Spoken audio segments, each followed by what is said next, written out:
Hi friends, कैसे हो आप लोग। स्वागत है आपका अपने channel math research centre R N sir पर।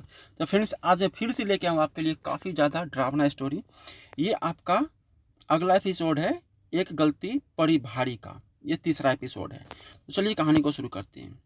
हम लोग शिवानी को लेकर बाबा के निवास पर दिन में ही पहुँचे और हमने देखा बाबा तो अपनी झोपड़ी में ही नहीं, और बाबा वहाँ ना देखकर हम लोग बाबा को जंगल में इधर उधर ढूंढ रहे थे। और थोड़ी देर बाद हमने देखा बाबा सामने से ही चले आ रहे थे। बाबा ने आकर हमको बताया कि वो नदी पर स्नान करने गए थे। उसके बाद बाबा ने पति पत्नी शिवानी को अपने पास बैठाया और हम सब लोगों को कहा, तुम सब थोड़ा थोड़ा दूर हट जाओ। शिवानी वहाँ बैठे बैठे रो रही थी और कह रही थी, क्या हुआ है, मुझे क्यों लाए हो मुझे यहाँ। लेकिन किसी ने उसे कुछ नहीं बताया।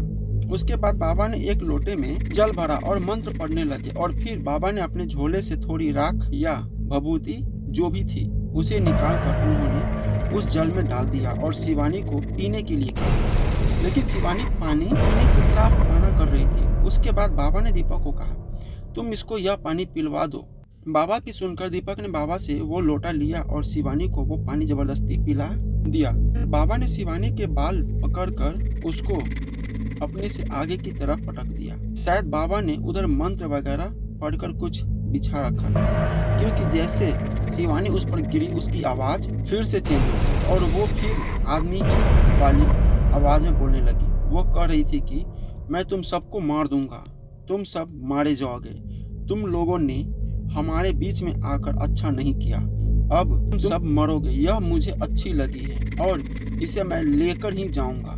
शिवानी की आवाज सुनकर ऐसा लग रहा था कि उसके अंदर से एक साथ दो आदमी की खतरनाक भयानक आवाज आ रही हो, और वो कह रहे थे, बाबा तू हमारा कुछ नहीं बिगाड़ सकता और तू हमारा कुछ नहीं कर सकता, तू भी मारा जाएगा। अब बाबा छोड़ दे हमें और चला जाए यहाँ से, मैं इसको लेकर जाऊंगा, यह मुझे अच्छी लगी है, अब यह बस मेरी है और कोई हमारे बीच में आएगा तो बस वो मारा जाएगा। फिर बाबा ने कहा, दीपक जाओ एक बाल्टी में पानी भरकर फिर से लाओ। बाबा की बात सुनकर दीपक तुरंत गया और पानी लेकर आया। फिर बाबा ने उसमें थोड़ी राख डाली और मंत्र पढ़ने लगे। उसके बाद बाबा ने शिवानी के बालों को पकड़कर उसी बाल्टी में शिवानी का मुंह दबा दिया। बाबा ने पूरी जान से शिवानी को बाल्टी में दबा रखा था और शिवानी चीख चिल्ला रही थी, बस यही कह रही थी, मुझे छोड़ दो वरना मैं सबको मार दूंगा, यह तो बस मेरी है, अब इसे मैं लेकर जाऊंगा। फिर बाबा ने कहा, तू अभी बता दे कि तू कौन है और इस लड़की को परेशान क्यों कर रहा है, क्यों तू इस लड़की की जिंदगी में आया। इसके बाद मैं तुझे छोड़ दूंगा और जाने दूंगा, नहीं तो मैं तुझे यही बंद कर दूंगा और यही बंदी बना लूंगा। लेकिन बाबा ने इतना कहा कि जैसे फिर शिवानी बाबा का मजाक उड़ा रही हो, और वो बाल्टी के अंदर से ही बड़ी भयानक आवाज में हंसने लगी, या फिर यूँ कहो जो उसके अंदर आत्मा या शक्ति थी, वो कह रहा था, बाबा तू मेरा कुछ नहीं बिगाड़ सकता और ना ही तू मुझे बंदी बना सकता है। बाबा ने इतना सुनाओ तो शायद बाबा को भी गुस्सा आ गया और बाबा ने शिवानी के बाल पकड़े और उसको हंसते हुए अपनी झोपड़ी के अंदर ले गए। यह देखकर मैं और दीपक बाकी सब लोग बहुत डर गए कि बाबा शिवानी को बाल से पकड़कर घसीट रहे थे, लेकिन हम में से किसी ने भी कुछ भी बोलना सही नहीं समझा। अंदर से झोपड़ी बहुत बड़ी थी। उसके बाद बाबा शिवानी को लेकर उस जगह पर गए जहाँ वो पूजा किया करते थे। उस दिन मंगलवार था। बाबा ने शिवानी को बालों से पकड़कर नीचे जमीन में दबा रखा था और बाबा पूजा करने लगे। शायद हनुमान जी की पूजा कर रहे थे। बाबा को पूजा करते करते थोड़ा अलग किस्म का गुस्सा आ गया। बाबा ने उसका सर हनुमान जी की मूर्ति के नीचे जोर से पड़ा और कहा, अब तुझे इसी जगह बंद कर देंगे और तू कभी नहीं आजाद हो सकता, इसलिए बता दे तू कौन है, क्यों परेशान कर रहा है इस लड़की को। शायद जो आत्मा या शक्ति शिवानी के अंदर थी वो डर गई थी और घबरा रही थी, इसलिए डरते हुए शिवानी के अंदर से आवाज निकली। वो कह रहा था कि हम दोनों पीपल के पेड़ पर रहते हैं और यह लड़की उसी पेड़ के नीचे बैठी थी और तभी हमको पसंद आ गई, इसलिए हम इसके साथ आ गए, इसको ले जाने अपने साथ। फिर बाबा ने कहा, तुम दो हो। उसके बाद शिवानी के अंदर से उसी भयानक आवाज ने कहा, हाँ हम दोनों भाई हैं, हम जिन हैं। बाबा ने कहा, अभी चले जा यहाँ से वरना यहीं तुझे कैद कर दूंगा मैं। अब वो जिन जो शिवानी के अंदर थे वो बाबा से शायद डर गए थे, इसलिए वो कह रहे थे, आप हमें यहाँ से दूर रखो।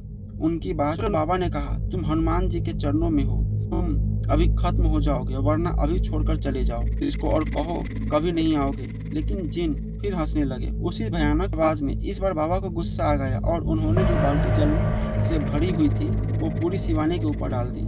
शिवानी के अंदर से जो जिन थे शायद तड़पने लगे और उनके रोने चीखने की आवाज आने लगी कि छोड़ दो हमें, जाने दो, हम वादा करते हैं अब कभी नहीं आएंगे इसके पास। बाबा ने हनुमान जी के चरणों में ही फिर से शिवानी का सर पकड़कर पटक दिया। फिर सबने देखा शिवानी बेहोश हो गई। यह देखकर तो दीपक रोने लगा और घर के सब लोग भी डर गए। फिर बाबा ने कहा कुछ नहीं हुआ, तुम लोग मत घबराओ, भगवान ने इस लड़की को बचा लिया। शुक्र, अगर शायद आज देर हो जाती तो यह लड़की अपनी जिंदगी खो बैठती। तुम लोग शुक्र करो भगवान जी का कि उन्होंने इसको बचा लिया।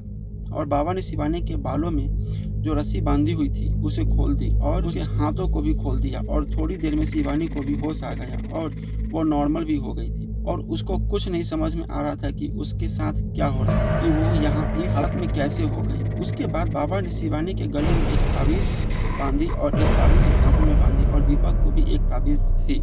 फिर बाबा ने कहा वैसे तो वो अब कभी इसके पास नहीं आ सकते, क्योंकि यह ताबीज जब तक रहेगी वो तो क्या कोई भी बुरी शक्ति, भूत प्रेत या जिन शिवानी के पास नहीं आ सकती। उसके बाद हम सब घर वापस आ गए। यह घटना बहुत विचित्र थी क्योंकि मैंने आज तक अपनी जिंदगी में ऐसी घटना नहीं देखी। इस घटना के लगभग 3 महीने बाद शिवानी और दीपक यहाँ से दिल्ली चले गए और वो अभी वहीं पर है। तो फ्रेंड्स, कैसा लगा स्टोरी प्लीज़ कमेंट करके बताइए और हमारे चैनल को सब्सक्राइब जरूर कीजिए। मिलते हैं अगले स्टोरी में।